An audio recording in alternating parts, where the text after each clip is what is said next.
Mas el Dios de toda gracia que nos llamó a su gloria eterna, os perfeccione y afirme, fortalezca y establezca. A Él sea la Muy linda noche estar aquí, compartir la palabra y bueno, conversamos con mi esposa, que ha sido lindo el encuentro que tuvieron también ellas y fue muy agradable y estamos contentos de haber venido a pasar este fin de semana con ustedes. Muchas gracias por su hospitalidad, por su amor, siempre todos muy amorosos, todos muy recordados. Quisiera compartirles algo en esta mañana frente a esta situación que estamos viviendo como país, frente a este momento que estamos viviendo en Argentina.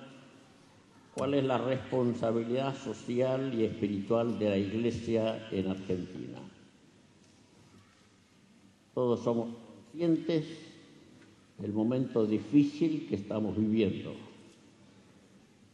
Aquellos que ya tenemos años nos damos cuenta que hoy estamos viviendo cosas que nunca habíamos vivido antes. No habían ocurrido en Argentina. Los que hemos viajado mucho a otros países, teníamos que hacer comparación. Y comparábamos muchas cosas buenas que teníamos en nuestros países con los problemas que estamos viviendo en otros lugares. Pero los mismos problemas que estaban viviendo en otros países hoy los tenemos en medio nuestro. El consumo de drogas en Argentina superó con creces lo que podíamos imaginar. No solo los jóvenes consumen drogas, sino aún los niños en edad escolar están consumiendo droga en nuestros días. El nivel de violencia nos conmueve.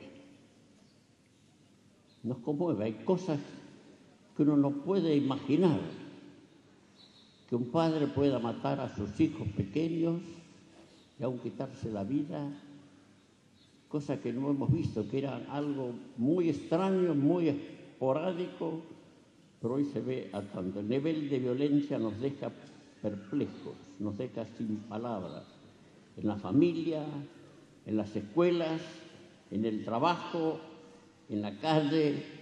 Violencia verbal, violencia física es a la orden del día.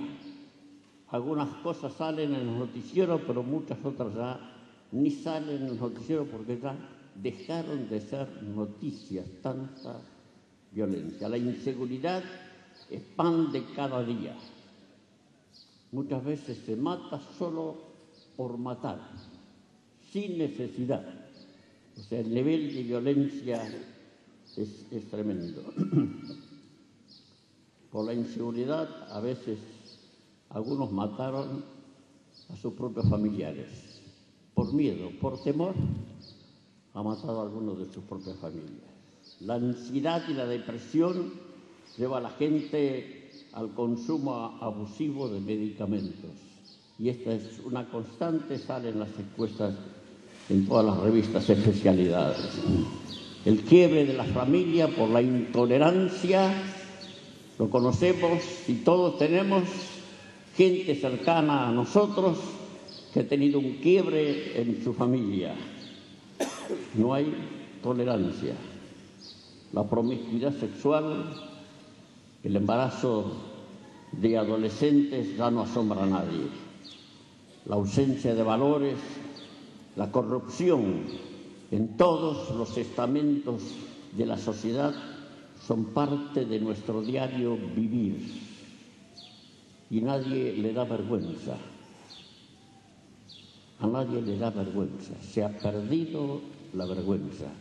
El descaro, la desfachatez es cosa corriente. La pobreza extrema y la indigencia no conmueven a nadie. Y podríamos seguir esta lista, con todo lo que tenga que ver con la educación, con la salud y con tantas otras áreas. La lista sería mucho más larga. Podríamos hacer un análisis de todas estas situaciones y sacar conclusiones de por qué llegamos a esta situación. Pero lo cierto es que no arreglaríamos nada con eso. Eso es lo que se suele hacer. ¿Por qué llegamos a esto? ¿Qué es lo que está pasando? Y se escribe y se habla tanto acerca de esto, pero no se arregla nada. La pregunta para nosotros como cristianos, la pregunta es, ¿cuál es nuestra responsabilidad como Iglesia del Señor? Todas estas cosas que enumeré las conocemos todos y las conocemos muy bien. Pero la pregunta es, ¿cuál es nuestra responsabilidad? ¿Cuál es mi responsabilidad? ¿Cuál es nuestra responsabilidad como familia y como Iglesia del Señor frente a toda esta situación? Y de esto quisiera compartir brevemente en esta mañana. Pero antes de compartir qué es lo que tenemos que hacer, quiero enumerar 7 cosas que ante esta situación no debemos hacer. La primera es no entrar en el juego de los comunicadores sociales, ni de los comentarios de la gente. La crítica solamente no arregla nada.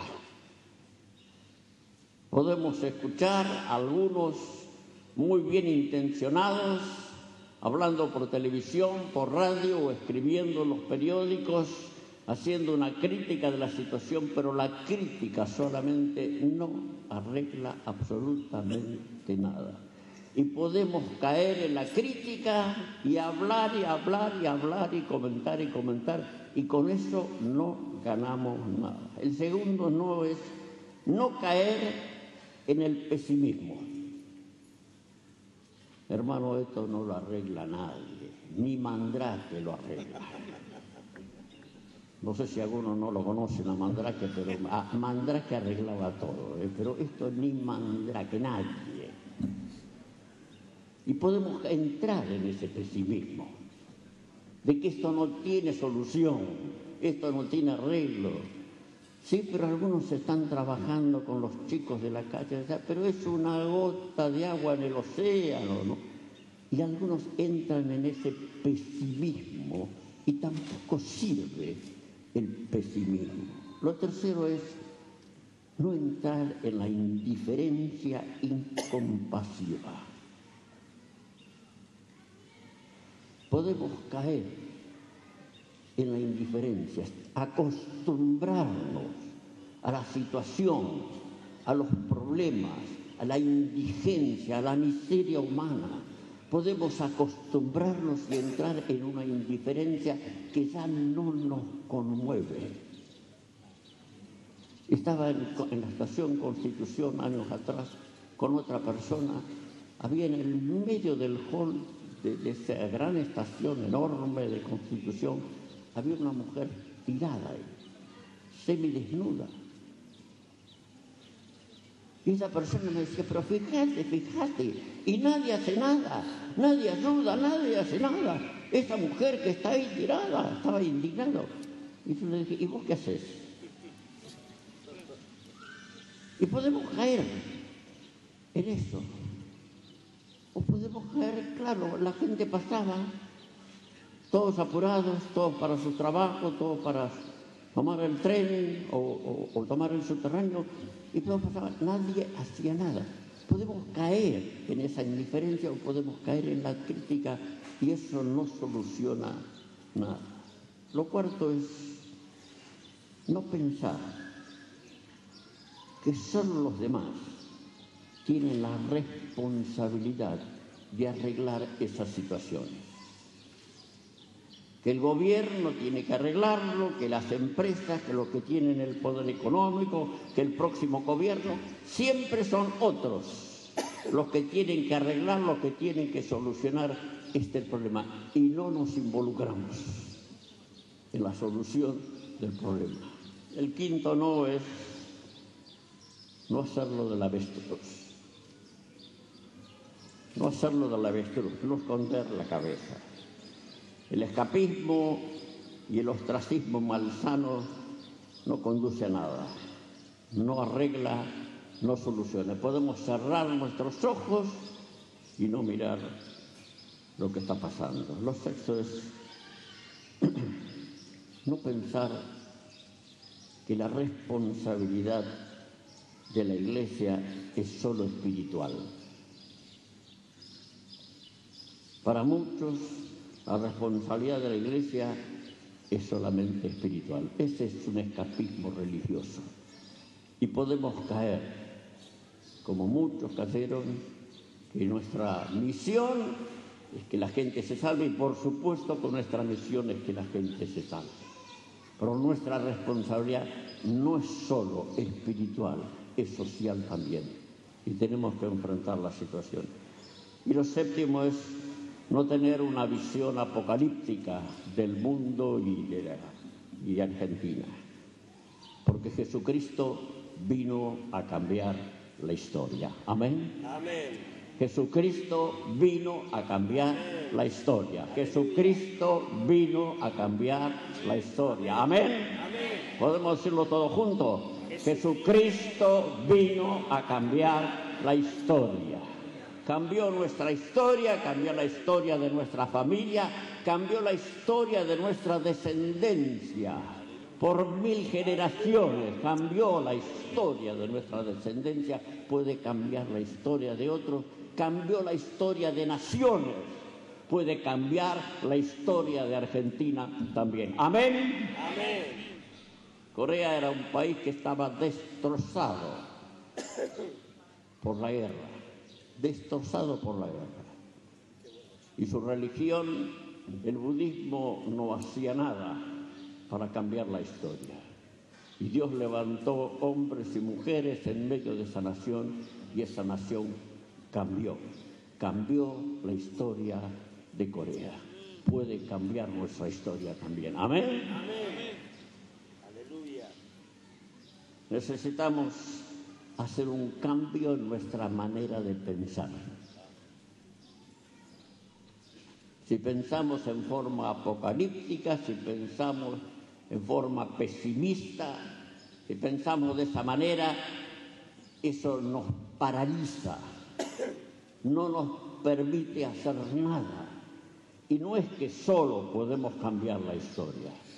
Dios quiere usar su iglesia y todo su pueblo para cambiar la historia. Necesitamos hacer un cambio en nuestra manera de pensar y ver las situaciones que hemos mencionado de otra manera.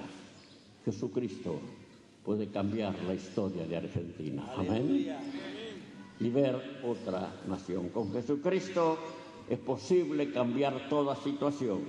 Con Jesucristo es posible cambiar la historia de la nación. Con Jesucristo es posible cambiar la historia de la familia. Y lo que digo es coherente con las Escrituras y coherente con nuestra situación. ¿Te cambió la historia? Amén. Me cambió la historia. Aleluya. ¿Cuánto puede hacerme me cambió la historia? Aleluya. Cambió la historia de mi vida, de mi familia, de mis hijos, de mi nieto. Me cambió la historia. ¿Por qué? Porque alguien se atrevió a creer en Jesús. Mi abuelo Ángel dijo, cuando venga, era la hermana de él la que se había convertido. Y ellos vivían en el campo, tenían viñedos. Y dijo, cuando venga por acá fulana, o sea, la hermana de él, la mato. Porque había dejado el catolicismo, se había convertido a Cristo. Cuando venga, la mato. Cuando llegó, La hermana de mi abuelo se encerró con mi abuelo Ángel en una habitación y cuando salieron de la habitación, mi abuelo Ángel salió convertido y cambió la historia. Aleluya. Amén. Amén. Y gracias a eso cambió mi historia y la de mis hijos y la de mis nietos. Cambió la historia, cambió tu historia, cambió la historia de tu descendencia. Y este es el certificado de que puede cambiar la historia con los demás también. Amén.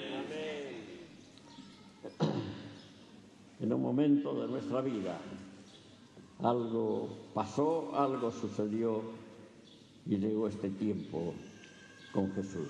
Con Jesucristo es posible. Jesús salva, Jesús cambia la vida, Jesús transforma la familia, Jesús sana todas las dolencias, Jesús cambia el curso de la historia de la familia. Hay una historia en la Biblia, en el libro de Jonás. La historia de Jonás es una historia tan interesante.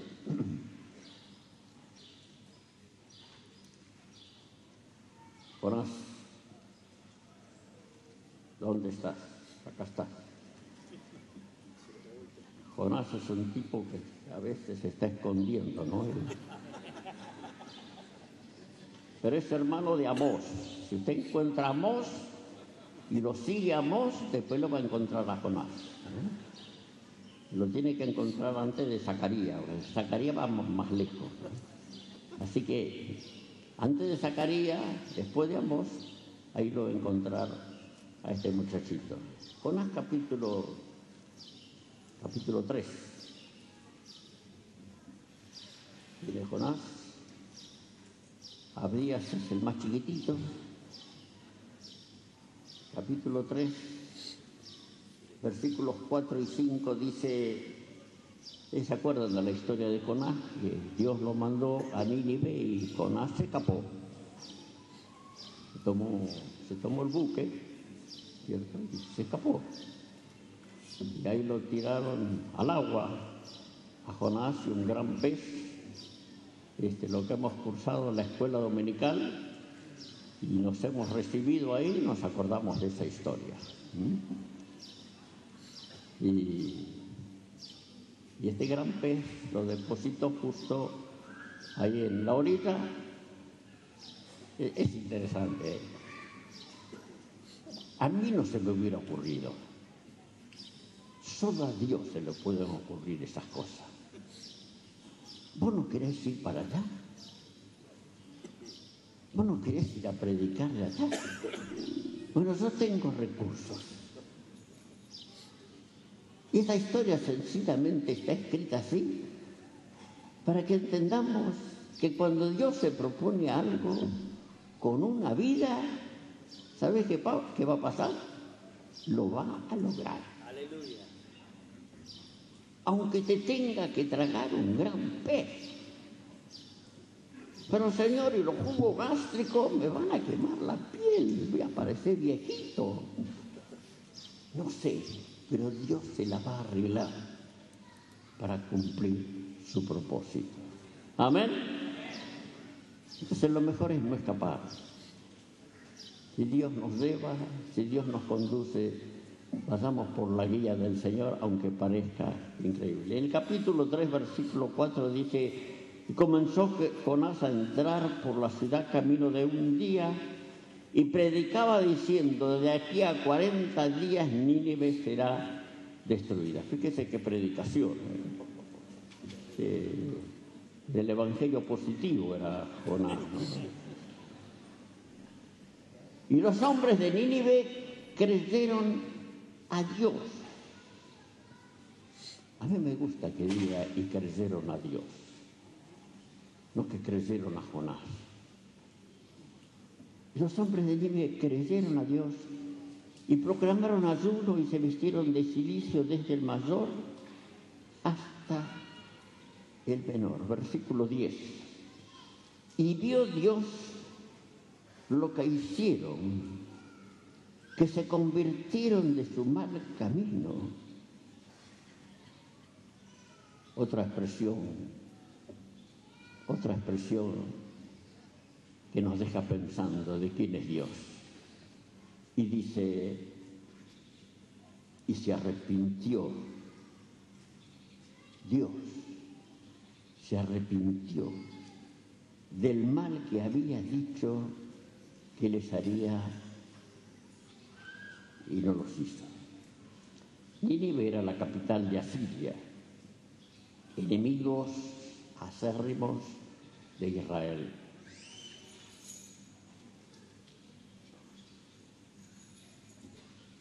Jamás Jonás hubiera ido a predicar por su cuenta,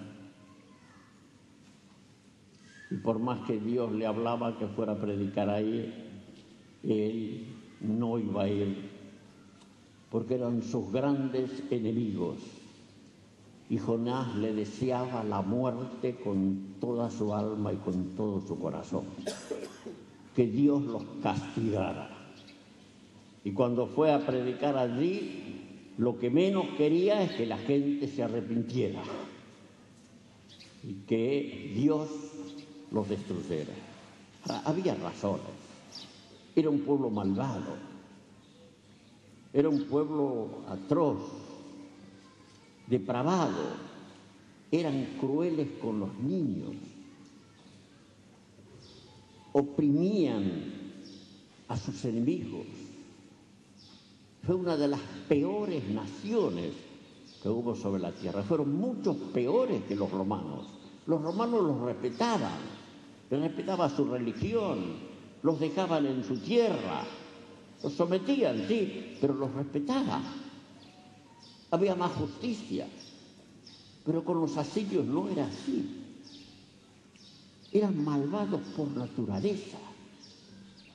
Y a esta gente Dios manda a un profeta que le predique a esta gente.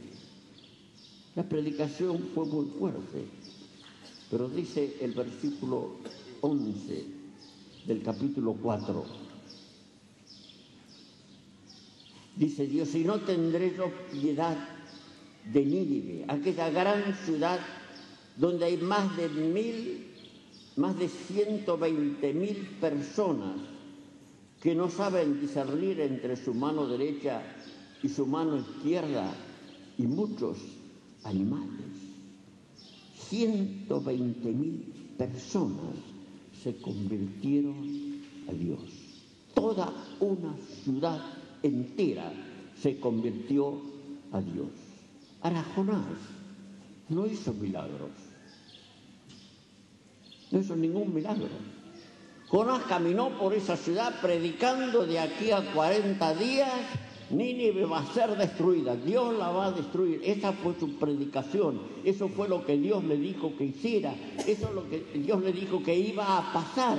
Y esa gente se convirtió, hicieron ayuno, desde el mayor hasta el menor, hasta los animales, todos se inclinaron delante de Dios y cambiaron el curso de la historia por su arrepentimiento, por la predicación de la palabra, y Dios bendijo a esa nación, trajo humillación, quebrantamiento, se salvó toda una ciudad de 120.000 personas, porque alguien fue y predicó el mensaje que Dios le había dicho que predicara. Bendito sea el Señor. Aleluya.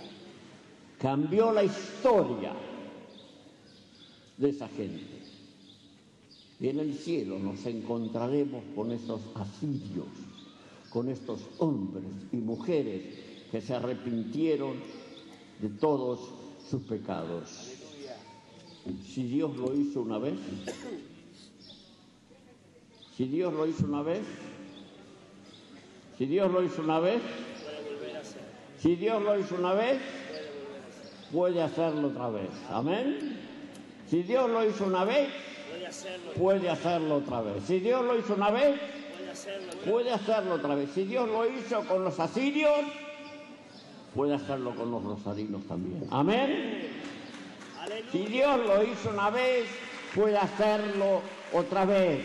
Y Dios tiene interés en volver a hacerlo otra vez y cambiar la historia de ciudades enteras y cambiar la historia de la nación. Bendito sea nuestro Dios. Hechos de los Apóstoles, capítulo 8. Aleluya. Amén. Hechos de los Apóstoles, capítulo 8, versículo 4.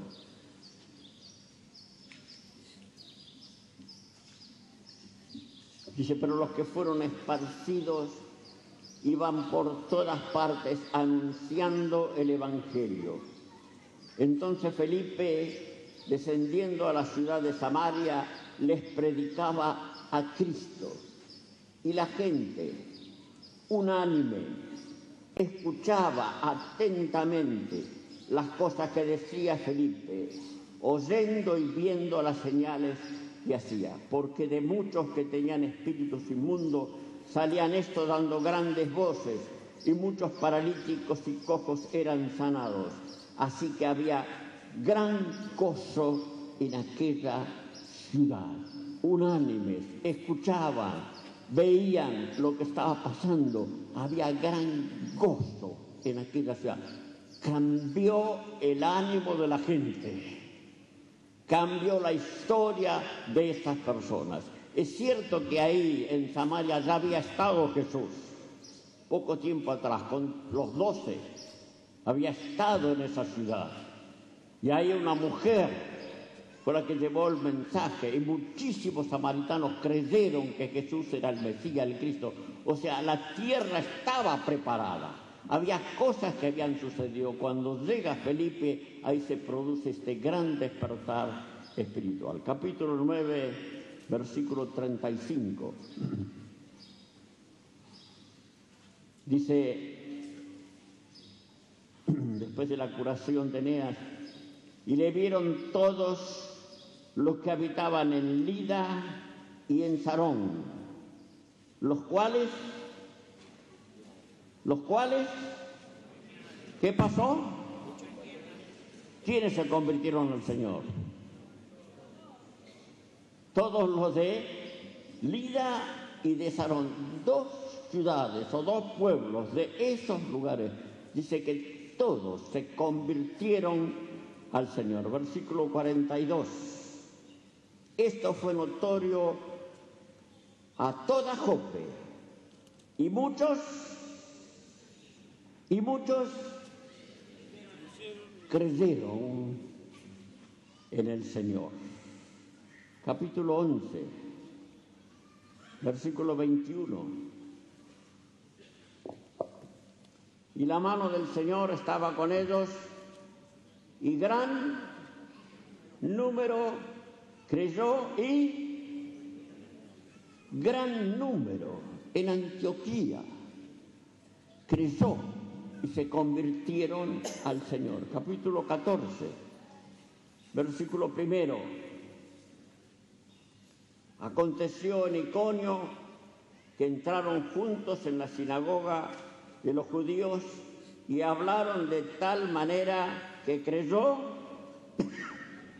una gran multitud, no pocos, una gran multitud. Capítulo 19, un texto más, capítulo 19, versículo 10.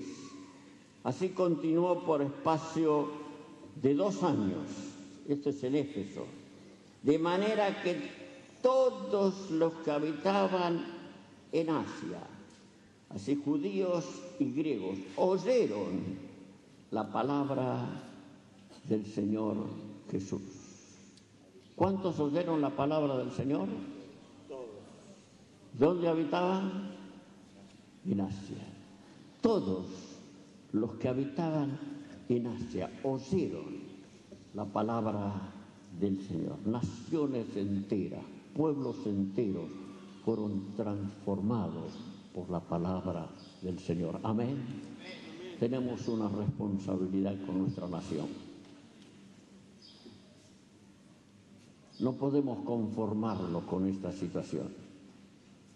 No podemos conformarnos con el nivel de violencia. No podemos conformarnos con la inseguridad. No podemos conformarnos con la destrucción de la familia.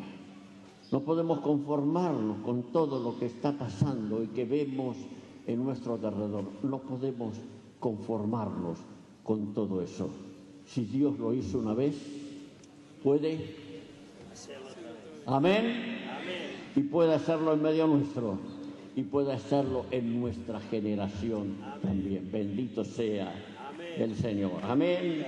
Naciones enteras, pueblos enteros fueron transformados. Hay esperanza para Argentina. Podemos decir todos juntos, hay esperanza para Argentina. Otra vez, hay esperanza para Argentina. Nuestra esperanza está en Jesucristo, no en el próximo gobierno. Amén. Esperamos en Él, confiamos en Él. Cambió nuestra historia, puede cambiar la historia de los demás también. Armenia en el segundo siglo fue transformada como nación. Irlanda en el año 600 recibieron la palabra y fueron transformados. Gales estaba en una crisis terrible, años 1900, y ahí fueron transformados por un despertar espiritual, por un avivamiento, y podemos seguir con tantos pueblos, naciones enteras fueron transformadas por la palabra del Señor. La pregunta es, al llegar hasta aquí, ¿qué debemos hacer para ayudar a que se produzca este gran cambio en nuestra querida Argentina? ¿Qué tenemos que hacer? ¿Qué debemos hacer? Hay varias cosas. No hay tiempo para citarlas todas, pero por lo menos quiero citar una de estas. La primera es el poder sobrenatural de la palabra. El poder sobrenatural de la palabra. Y luego voy a explicar por qué le llamo el poder sobrenatural de la palabra. Pero fíjese que Jonás no hizo milagros. Jonás solo habló. Solo habló. Y una ciudad entera escuchó y se convirtió. El poder sobrenatural de la palabra. La palabra no es un sonido hueco, cuero, vacío, inerte.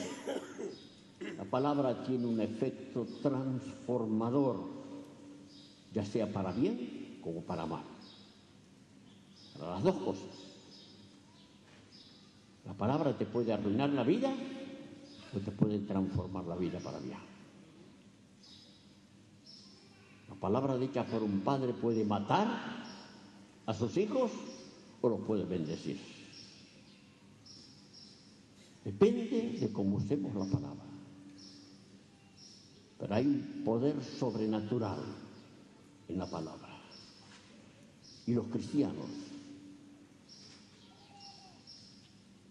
tenemos en nuestra boca y nuestro corazón una palabra que es para salvación y para transformación de la vida y de las familias. Amén. La palabra dicha por un cristiano tiene un contenido espiritual, emocional, afectivo y místico que tiene un efecto sanador para el alma y para la mente. Lo repito otra vez. La palabra dicha por un cristiano tiene un contenido espiritual, emocional, afectivo, místico, que tiene un efecto sanador para el alma y para la mente de las personas. Lo que tú dices, aunque parezca poca cosa, que le dices a ese amigo o a ese compañero, sea en la escuela, en el trabajo o a ese familiar, tiene más efecto de lo que tú mismo te imaginas. ¿No te han dicho alguna vez aquello que me dijiste? Aquello que dijiste una vez. ¿Cuántas veces nos dijeron algo así? Esa palabra me cambió la vida. Me cambió la manera de pensar. Me transformó. Muchos conocerán de Iván Becker, que se despertó a las 3 de la mañana, se vistió, salió con su auto y se fue a una zona muy difícil de Buenos Aires. Arriba un puente, en el riachuelo. La locura. Y estuvo allí esperando que apareciera alguien y no apareció nadie. Él había tenido una revelación, una palabra de Dios que tenía que ir allí. Y como no apareció nadie, se puso a cantar. Iván cantaba muy bien y cantó un himno. Y se fue a la casa, se puso el pijama otra vez y se fue a dormir. Pasaron los años.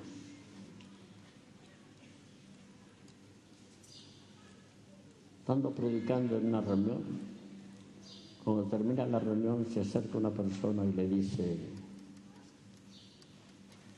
usted una vez estuvo en el puente del riachuelo y cantó un himno, ¿se acuerdan? Sí. ¿Cómo sabe? Porque yo estaba bajo el puente, me iba a suicidar. Bendito sea el Señor. Aleluya. Solo Dios conoce esas cosas. Solo Dios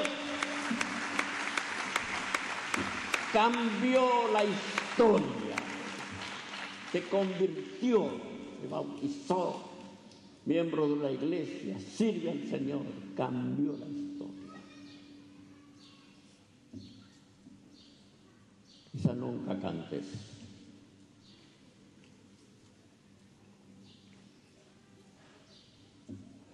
pero no puedes dejar de hablar. Amén. Quizá nunca tengas una revelación a las 3 de la mañana para ir hasta el lugar, pero no puedes dejar de hablar. Y tus palabras pueden ser vacías o pueden estar llenas de contenido de la verdad de Dios. Amén. Aleluya. Habla. El poder sobrenatural de la palabra. La palabra es reveladora. La palabra en la boca de un cristiano es reveladora. ¿Qué produce la palabra? ¿Qué hace la palabra? La palabra trae la presencia del Señor al lugar. Es increíble eso. Es increíble. Nos cuesta entender que es así, pero es así. Es la palabra la que produce eso. Por eso dije que la palabra tiene un contenido místico. Hay algo espiritual que se produce. Juan lo que destaca en su evangelio son las palabras de Jesús. Más que los milagros, más que los hechos, son las palabras de Jesús. La importancia de la palabra, la importancia de hablar, de decir las cosas. Y quizá no ocurra en el momento, pero tiene un efecto en el corazón de las personas. La palabra de Dios no termina ahí. La palabra de Dios sigue trabajando en el corazón de las personas. Amén. Todo lo que sembraste en tus hijos, algún día lo vas a cosechar. Amén. Todo lo que sembraste en muchas personas, quizás no lo coseches tú, puede ser que lo coseche otro, pero va para el mismo granero, al granero de nuestro Dios. La palabra es reveladora, trae la presencia de Jesús. Jesús mismo dijo, cuando entran a una casa, digan paz a esta casa. ¿Y qué pasa? ¿Y qué pasa? Es más que una fórmula. Es más que una fórmula. Es más que decir la expresión paz a esta casa. Es más que una fórmula. Es llevar la palabra de paz.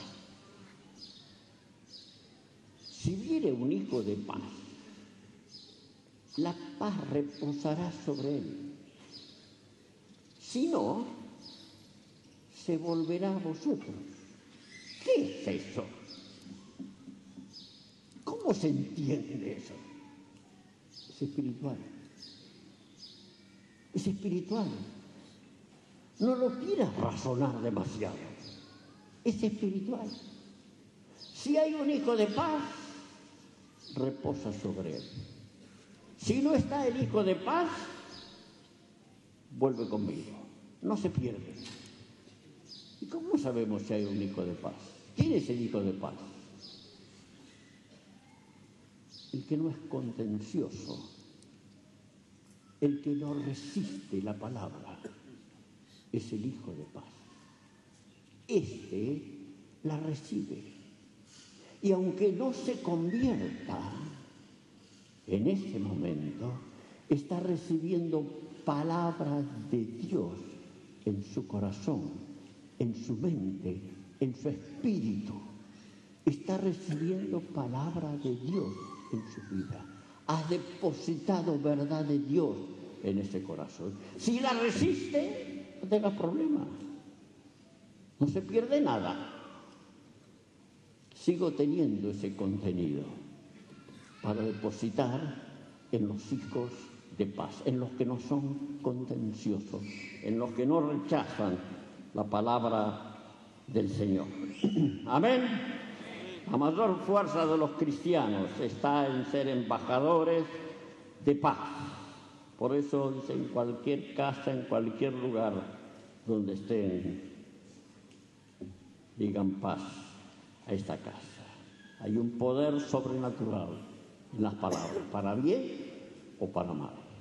Hitler con las palabras llevó a millones y millones de alemanes a la muerte. Dejó al país sin hombres, los llevó a sus propios ciudadanos, los llevó a la muerte. Gandhi, con la palabra y el pacifismo, llevó a toda una nación mucho más grande que Alemania a la libertad. Las palabras. Las palabras. Pero las palabras dichas por un cristiano tienen más efecto que las de Gandhi o que las de Hitler, porque son palabras para vida eterna. Amén. Gandhi llevó a una nación a liberarse de la opresión de otra nación, pero no con eso le dio vida eterna. Pero lo que habla un cristiano tiene efecto por los siglos de los siglos de los siglos. Amén. Amén. Aleluya. Entonces, creamos que hay un efecto sobrenatural en las palabras. Jesús, con las palabras, cambió la historia de la humanidad. Y con sus palabras nos dijo a sus seguidores, nos envió a que digamos a todo el mundo las buenas nuevas de salvación. Por eso dijo, ir por todo el mundo y predicar el Evangelio. Den las buenas noticias. Bienaventurados los pacificadores. Amén. Bienaventurados los pacificadores. Vamos a dar palabra del Señor, porque si hay algo que la gente está necesitando es a Jesús. Mi vecino necesita a Jesús. Tu vecino necesita a Jesús. Nuestros parientes necesitan a Jesús. ¿Por qué? Porque Él es el príncipe de paz. Y donde Él viene, establece la paz. Y Argentina necesita paz. Seamos pacificadores en medio de esta nación. No entremos en la corriente de este mundo. Que no nos salpique la corriente de este mundo y entremos en la misma variante de ellos. Y entremos también a ser hostiles. Seamos pacificadores. Pasemos tiempo con el príncipe de paz. Y vamos a ser pacificadores en nuestra nación. Bendito sea Él, el príncipe de paz, que nos ha bendecido con paz, que nos dijo: mi paz os dejo, mi paz, no como el mundo la da, yo os la doy. ¿Qué nos dio? Nos dio su persona. Nos dio su persona. Porque Él es paz. La paz no es un sentimiento. La paz es una persona. ¿Y esa persona se llama? Jesús. ¿Cómo se llama esa persona? Jesús. Jesús. Así que contale al que está al lado tuyo. ¿Sabes quién es el príncipe de paz? Pero contáselo, no le digas una palabrita. Contáselo. Que se entere quién es el príncipe de paz que está contigo. Amén. Contale. Contale y dale paz. Dale la paz del Señor. Ministrale paz a tu hermano. Tomale de la mano o del hombro. Abrazalo. Y decirle: el príncipe de paz está contigo. El príncipe de paz está en tu vida. Él es nuestra paz. Él es nuestra paz. Amén. Aleluya. Que es un solo pueblo. Amén. Aleluya. Gloria a Dios. Aleluya.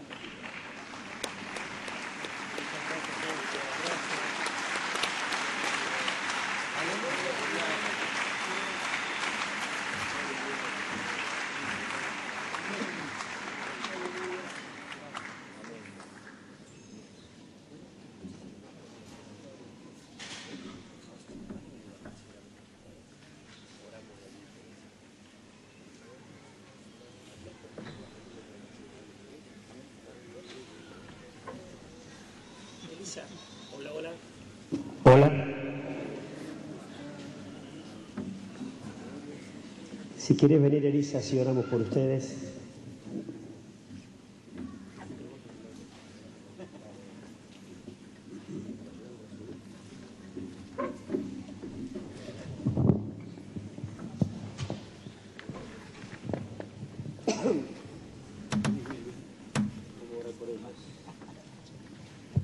Gloria a Dios. Vamos a extender nuestras manos. Señor, gracias por el regalo que tenemos como iglesia del Señor, la vida de Elisa y de Ángel, que son de ánimo, de consuelo, de fortaleza, tantos años, ejemplo, testimonio de una vida llena de ti, Señor, ejemplos como familia. Señor, donde la sociedad no tiene valores, hemos encontrado en la vida de Ángel, de Elisa, tanto testimonio, tanto ejemplo. Señor, te rogamos en esta hora que vos multipliques sus fuerzas, vos los guardes, los protejas.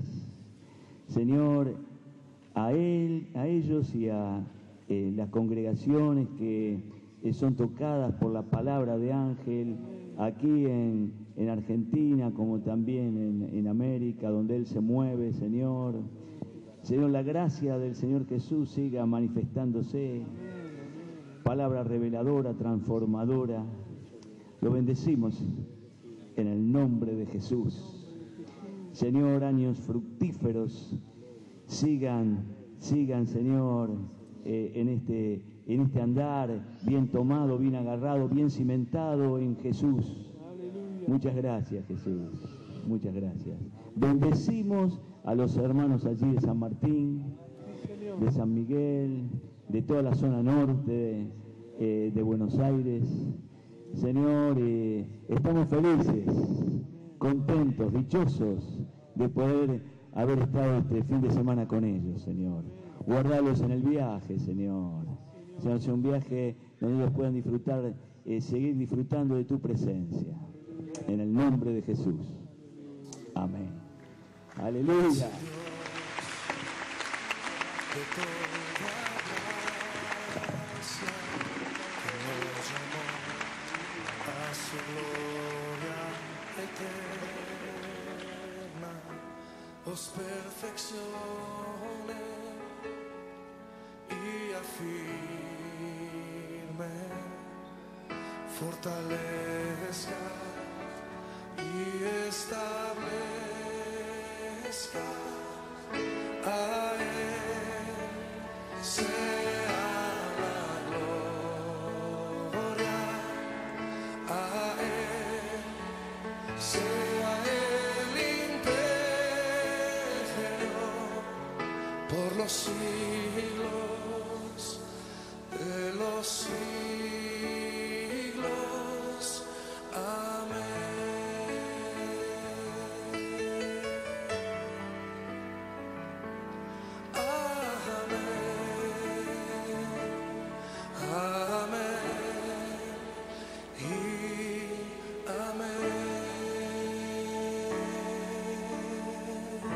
Cántalo una vez más.